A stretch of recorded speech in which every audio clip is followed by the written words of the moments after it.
Welcome to Preachy Girl. I'm Crystal. I'm Ashley. And today we're going to talk to you guys about pay and housing for traveling. This is a question we get all the time, so I'm super excited. Yeah, me too. Yeah. I've gotten this question as long as I have traveled. I had this question before I left to go travel. And now I'm sure with contracts coming up so quick and things changing very rapidly, you taking time to research how to find your pay and housing is the last thing you have time for. So we'll give you a down and dirty of what it used to be for us, and hopefully it can still apply to what's going on right now with the travel industry.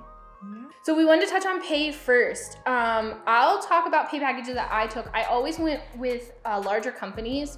So my pay package was pretty cut and dry. I know smaller companies, you can break it up a little bit more.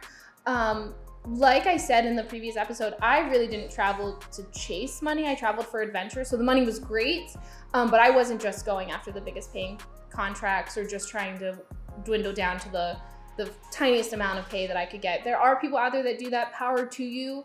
I just honestly don't have the focus for that. So when I traveled, pay came in two separate kind of chunks, I guess would be the way to put it. You have your hourly rates, which is what you get paid to go to work, and then you had your stipend, which often includes your housing and your per diem, which is what they give you per day to like live on. So those combined are tax-free. And that's why you have to move at least 60 miles away from home to get those at tax-free. And that's actually where, for me, the way I learned how to do it was where the bulk of my money came from.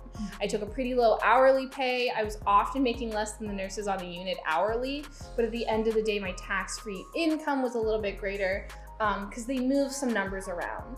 You know, what sounds like $65 an hour is actually like $19 an hour, and maybe my math is bad, but like maybe like $3,000 in non-taxed housing. So that's kind of when you start talking pay packages, it's not that they're just making $80, $90, or now $220 an hour while you're standing next to them. They might only honestly be making that $30 or $40 standing next to you, but a big chunk of their money is coming in a tax-free credit for the housing in the area that they live in or that you will live in. Mm-hmm. And so it is a huge misconception in the travel community that like, you get all this money and it's all just hourly and they're more valuable than you. It's kind of split up for a living package. And that's what makes traveling so appealing for most people, but not everyone.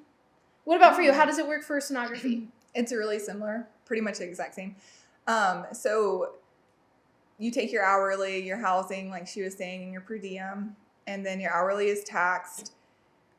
Mm-hmm. Every company for me was a little bit different, and some companies gave housing, so you know the hourly was pretty middle, and then some were lower hourly and higher per diem. Yeah.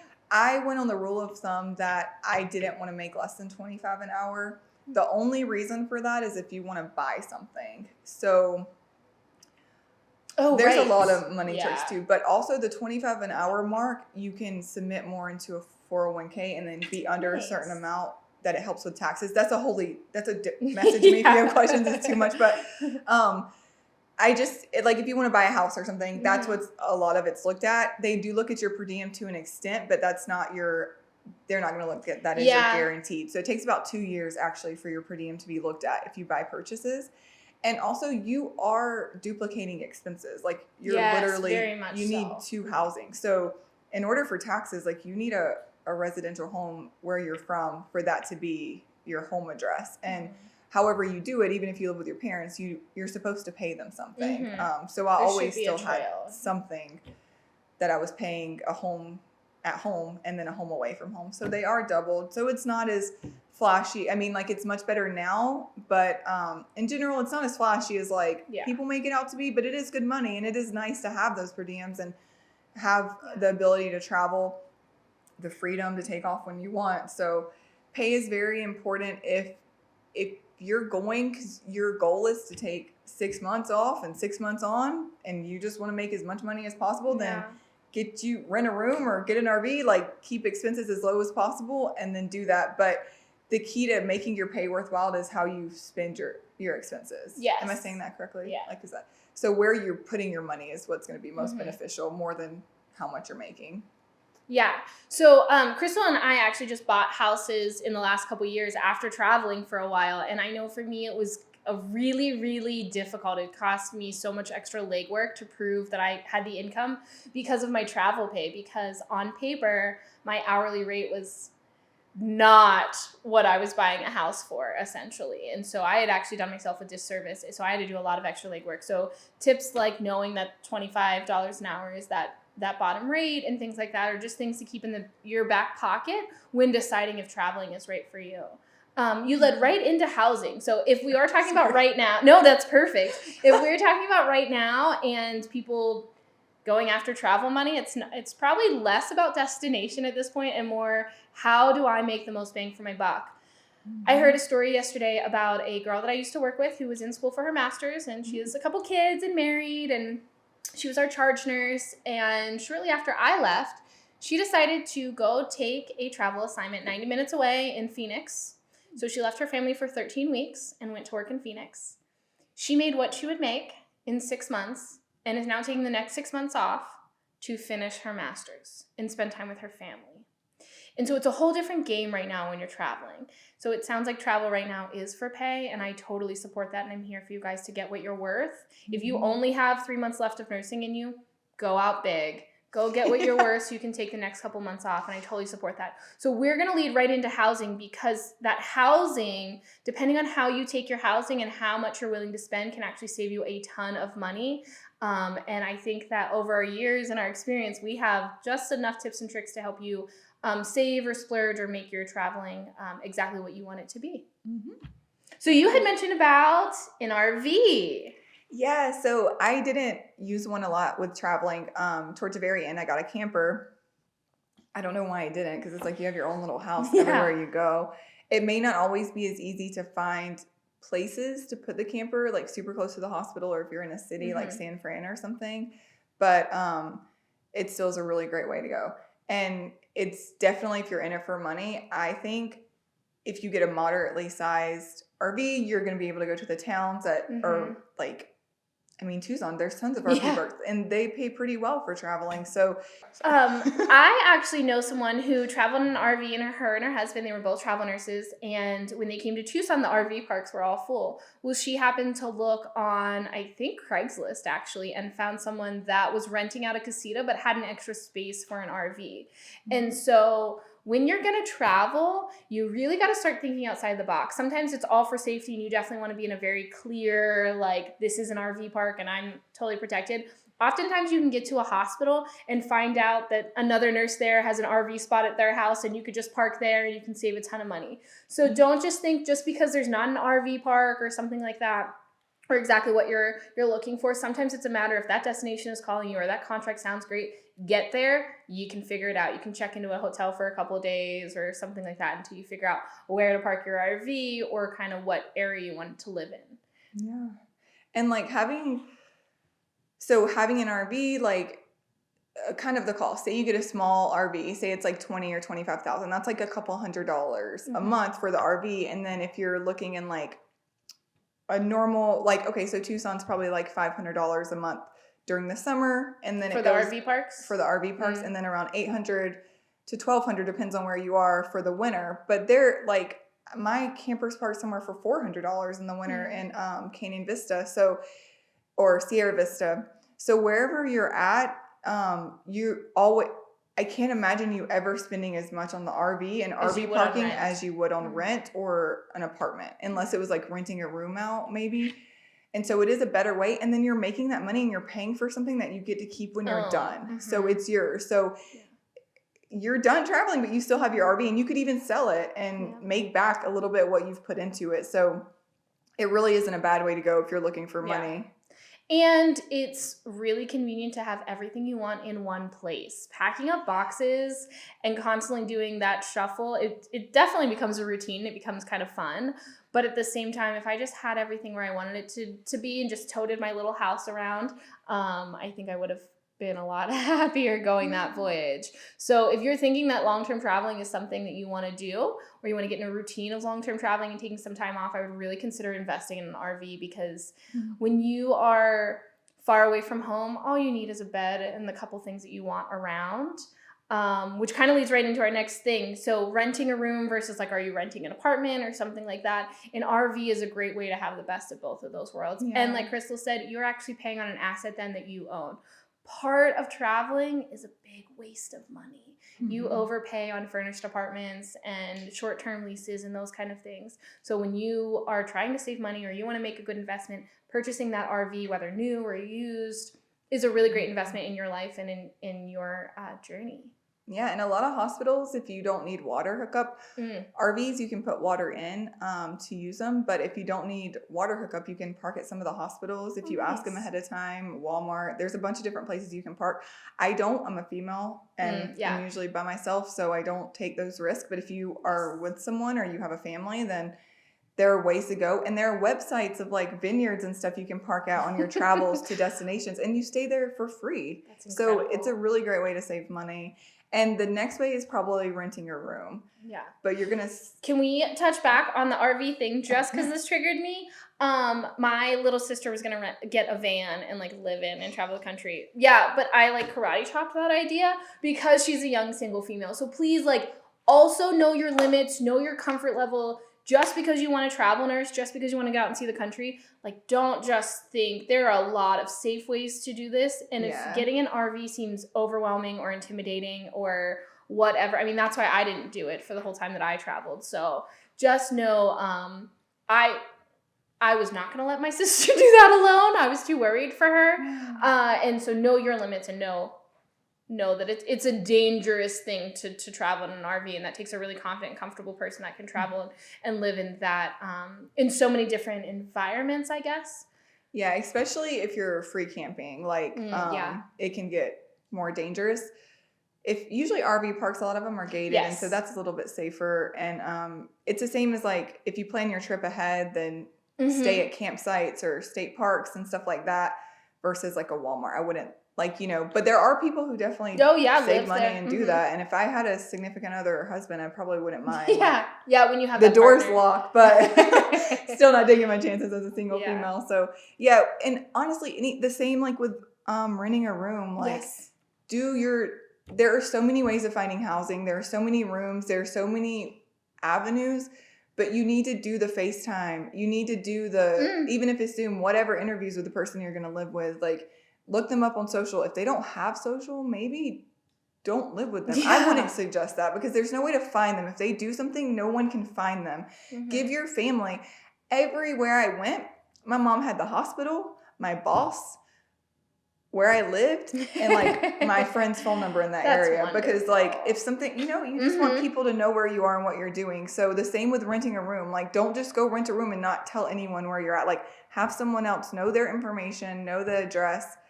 Just be safe. There's not a lot of crime that happens to travelers, but you just don't want to be the one time that it does to be to you. And you also don't want to live with someone that is like really uncomfortable and you didn't know because you didn't like talk to them. Like that's how we met. Yeah. As I rented a room from her. But we talked, right? Like we talked on Facebook, we talked on the phone, like we FaceTimed. We kind of got to go. Yeah. I think you FaceTimed from work, actually. Yeah, because I'm like, we have to know where you're going. Like, you want to get to know the person and make sure there's a good vibe. And, like, even the same cleaning. Like, so if you're renting a room, to me, is the riskiest, scariest. I think that is probably. If you do your research, you'll be fine. And if you hate it, you get to leave in a few weeks. Yeah. I mean, look at us. We met. I opened up a room to a traveler, and Crystal showed up, and we lived together surprisingly for a year. We just kept kind of extending. She was supposed to leave Tucson and never left. And then it kind of brought us here. So we had a really great experience of roommates. And I know a couple travel nurse friends that have had great experiences and kind of still talk to their roommates. But that is a very delicate area. It is one of the best ways to save money. People are going to rent out a room much, much cheaper that you can rent a furnished apartment or an RV. Everything is going to be ready for you. You're going to have a kitchen that has salt and pepper. I mean, it really is the little things. Like sometimes you get to these apartments and you're like, oh, I have a furnished apartment, and it is bare and there is nothing. And you've got like one plate and one bowl and there's no condiments, and that was not anything you brought with you. And suddenly you're buying salt and pepper for the 12th time.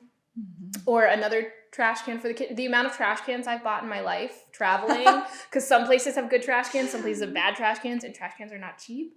It is ridiculous the amount of money I've invested in trash cans. So, but that's when you're getting that furnished room, that space. It's a room that probably has sheets on the bed, towels in the closet. There is a kitchen trash can. There's food in the fridge. There's a place for you to put things. There's toilet paper, there's shower curtains, there's those kind of things. So renting a room is the quickest, best way. If you are just going somewhere for money and you can tolerate living with a stranger for 3 months, as you come and go, usually it is sleeping, eating, going to work. For 3 months, you can do that. But make sure you feel safe. Yeah, just make sure you're going to a safe place. No weird things happening, like you can be guilty by association. Not a traveler, but I had a friend who in college rented from someone that she didn't know, and he was like had drugs out of his apartment and stuff, and she went through a lot in college. Like it was a big deal. So as a healthcare worker, you've got to worry about your license. Yeah. So not saying that was a random thought, but I just like remember her like having to go to the police station a lot to answer questions because she was like, I just rent a room. Like, I don't know. And she wasn't the only person renting a room there that got in trouble. But yeah, so renting a room is awesome. An RV is awesome. And if you want to be fancy, which there are times to be fancy. There are cities to be fancy in and contracts that are worth being fancy under. You know, when you're making more money than you've seen in your first couple years of nursing or healthcare, suddenly paying $2,500 for a furnished apartment on the 48th floor seems like a luxury. And you can afford it, and you make it happen in Baltimore. And it is just the craziest experience to walk into an apartment you never could imagine yourself in and pretend to live there for 3 months. Awesome. What maybe was one of your favorite apartments or journeys or kind of places you stayed or splurged on? So for me, anytime I was in a city, I went to San Francisco and was not walking distance to anything, which isn't crazy, right? Because it's San Francisco, but I was in like Daly City, so I was kind of out, and I promised myself if I was ever going to a city, I am being in the city. Like I'm walking to things, like I'm not driving in the city traffic. So for me, it was finding city housing, so apartments that were downtown or, walking distance from stuff. And my favorite was Maine. I loved it. I could walk to anything. There was like a juice bar down the road, and it was really cool. So to me, that was so worth it. Like, because here's the thing, you're going to spend the money. Yeah. I mean, maybe you're really good and you're not. But have them, like, before you go, oh, this is a great thing, make a decision of what you want to save. So something I did is I saved 20% of all of my income. Good for you. So that's just something that I do, whether I travel or not. There's like 20% that are going to be put aside. If you want to put 10% into tithe or donating or whatever, or investing, have all of that stuff out before, and then you'll know what's left to spend, and that is going to help you figure out where you want to be, if you need to rent a room or if you want to get a nice apartment. Because once your money's spending money, it doesn't matter how cheap you go on things, you end up spending it, and that's just human nature. That's something I definitely learned with traveling. Even though I was making more money, I never felt like I had a ton of money like stashed away because I was traveling. I was looking at things and spending it. Yeah, you're always going on big extravagant trips that are nice and close, or nice restaurants that you're never going to get to try again. And it's worth it. It's so worth it. Because you can't go back and relive a memory. Yeah. But you can like live it fully in the moment. And sometimes that extra little bit of money is big for that if your goal is experience. Yeah, the experience is really clutch. And another part of that is, you don't want a big, luxurious, gorgeous downtown apartment that has all these bells and whistles when you take a 5-day-a-week contract and you don't have time to enjoy there. Maybe that's the contract where you're just renting a room and just turning and burning through shifts for 13 weeks and making a bunch of money. But maybe your next contract, you go somewhere really fun, and that's the place that you splurge, and you take like less working hours during the week, or you know that your schedule is going to be a little bit more flexible, like your 7 on and 7 off schedule. You would want a really nice apartment and a really fun place to be for those 7 days off. It was awesome. But if you're doing like 4 12s, 5 12s in a week, and you're just there to make money, don't waste the money on a fancy apartment, because all you are going to do is sleep, eat, and go to work. And there's like no house that's going to make you feel happy. No. I don't know. For me, I'm like, I can't, like nothing's going to work here. About 13 weeks, you're just done. You're like, I don't think I can work ever again. But then you go to your next assignment and it's fine. But Yeah, I feel like housing ends up being a roller coaster. It's part of the journey. It's part of every city's a little bit different on what you're choosing and what you're shooting for and kind of what you want out of it. So it's a really fun area to explore what you want and kind of what you're comfortable with. But these are just some tips and tricks that we had that helped us to figure out where to start. Because that first assignment or the second assignment, when you're not taking their housing, I guess we could talk on their housing. I know I did the last episode. When you take the housing supplied by the travel agency, it could be a couple different things. It could be a long-term hotel, kind of like a long-term stay, where they just foot the bill and you show up and, you have usually laundry and everything there. It could be a mildly furnished apartment in a really ghetto area. And it could be the apartments that are super expensive right next to the hospital. I have seen it change company to company depending on what they have available. And so taking corporate housing is a great way to get into your first assignment and not have so much stress on your plate. But it is not the best way to save your money or make your money. So if you're in a pinch and you just need to get somewhere to take their housing, but it's typically not going to be that great. I did it for maybe my first year, and then the moment I started doing it on my own, I realized like it wasn't easy to go back unless it was a company that really like let you pick. Like I did get to one time I did get to pick, so they gave me 3 options and I got to look at it. So yeah, it was really awesome. He was a really good recruiter. So yeah, I feel like definitely like just decide what you want before you even go into traveling, and then have it set out. And then that way when they give you the pay packages and stuff, and also as far as pay, like don't just work. Okay, so I have emails from multiple companies, and some companies will like send emails of the jobs they have and the pay. That's awesome because like if your company's offering you $2,000 and this company's offering you like $2,400 and there's no differences, like the same benefits, the same everything, you can go back to this company and say, hey, like this is a little bit more, and you have the emails and you have it. So it's good to have a lot of information, right? Like that helps me a little bit with like negotiation, because you also, maybe this company's paying $2,000 and all the other companies are paying $1,500. You don't want to go and be like, I need $2,400, because like that isn't something they're able to give or do. And so be in mind of what's out there, and like you can look up the jobs that you're taking and different stuff like that. You can look up like pretty much any job, recruiting companies, but specifically the hospitals.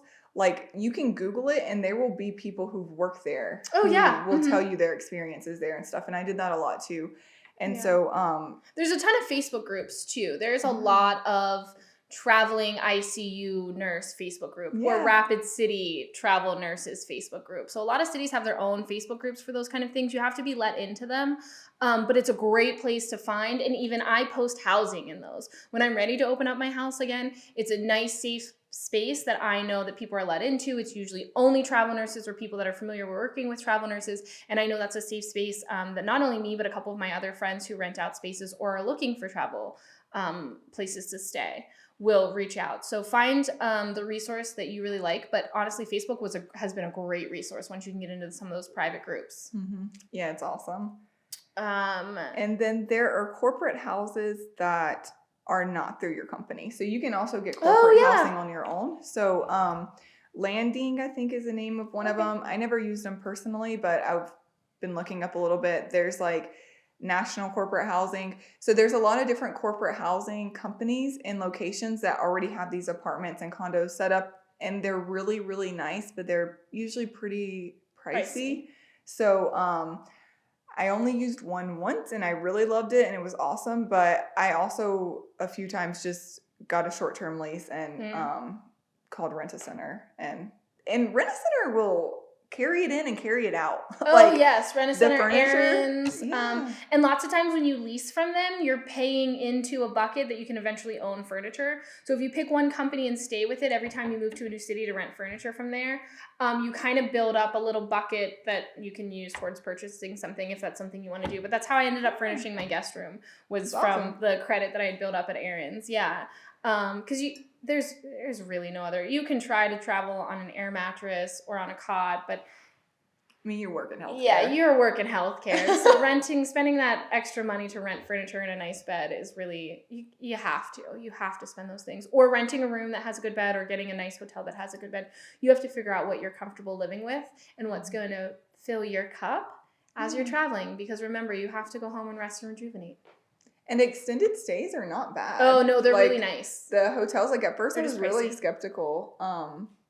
So if a company says they have something with an extended stay hotel, like talk to them because sometimes like they'll like clean your room for you. And they have breakfast. And so something that is asked a lot about housing and about traveling, people wonder if they can rent a room for 3 days. So say you are going 60 miles away or you're going, somewhere you can drive back and forth from and you're doing 312s. It does not count if you don't rent it for the full 7 days as far as taxes. So it has to be your resident there. So, I mean, if you make a deal with someone and they can like say, hey, you're here for 7 days, but it's a good deal to rent a room for 3 days, that's awesome. And you can go back and forth all you want to, but you can't just stay in a hotel for 3 days and get all of the housing benefits because you're not technically residing there. So, I guess you can, but if the IRS ever came to you, they would have an issue with that. And so, if you're going somewhere and it's near and you just want to be there for a few days, make sure that you're doing that the correct way. You're not just renting a hotel for a couple of nights and using your per diem for that because it's not going to work. So that's important. And also, as far as like we mentioned it in our last video, taxes and housing and taxes, see a tax person and there's a lot of tax information. But just in my thought of this is if you do what's right, it doesn't come back and bite you in the butt. Yeah. You can skim ways all day long to make money at anything. Travel, anything you do in life, you can skim to get a result, but it can come back for you. And you do not want the IRS coming back for you because that's a fee that you pay on for a long time. And I've heard of travelers having to do that. So just make sure you do it right. So you need to have housing the entire time you're there, 7 days a week. If you're getting the per diem weekly, you need to have 7 days of housing. You need to, whether it's your RV, wherever you're staying, that is important. It needs to be more than like 55 or 60 miles from wherever you live, your permanent address, and you can't be there for over a year. And if you're there for a year, you need to take at least 6 weeks off as far as like the pay, or you need to go into an hourly pay without per diem.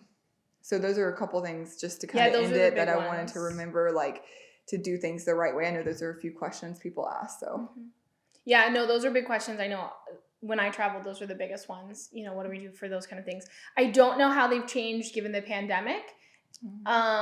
So maybe look into your state's legalities as far as that's concerned. I'm curious to see kind of how they are going to tax us all on the money we're making from this, because that's not going to go over well. But that is a conversation for another day. Just look into, make sure to keep track of your finances right now. Know where it's going. Know, exactly how much you're spending on housing and those kind of things, because it's important when tax time comes around.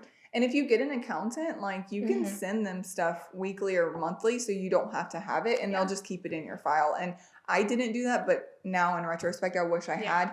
And accountants cost money, but they're going to save you money in the long run. So really that's probably, if we're going to walk away from this with any advice about traveling, it's just get an accountant. It's going to give you the most money for what you're doing, and they're going to know all the laws as far as all that stuff is concerned, so you can save money where you need to, and they can help you save money. Yeah. I think that was a tip I would have taken then too, is find someone, a CPA or an accountant or a tax person, somebody to kind of help guide you on the way, because the financial aspect of this is a lot. Yeah. All right. Well, thanks for joining us for this one about pay and housing. Like and subscribe down below. We're so excited to have you guys listening, sharing, getting our word out there. Remember that we are on Facebook at Preach It Girl. It's our little group on there. We are also on Twitter at Preach It Girl. I am on Instagram at RodeoWish_RN. And we have the podcast Preach It Girl. Oh, and our email. Email us any questions you have. We are happy to answer any of these questions a little bit more in depth, give you our real down and dirty tips and tricks, or kind of things that we've been through, or ways that we handled our taxes. So email us, preachitgirl@mail.com. And comment. Yeah, comment. Give us something to feed on. We want to We want to keep on going. So shout out to our friends at Better Faster Marketing for helping us get our product out there to you. And shout out to you guys for keeping it real on the front lines. Keep your chins up. We're here for you. We are moving forward. And what is something that can be done that you feel like we can show the appreciation for you and other people can show appreciation for you? Yes, absolutely. So let us know about that. Yeah, we want to just be here for you. I know I just had a nurse tell me the other day she's sick of hearing that people are there for her. She wants people to actually be there for her. Mm-hmm. Tell us how. Yeah. Any kind of idea. Tell us how. We want to be there for you. Awesome. All right. Thanks, guys. Bye. Bye.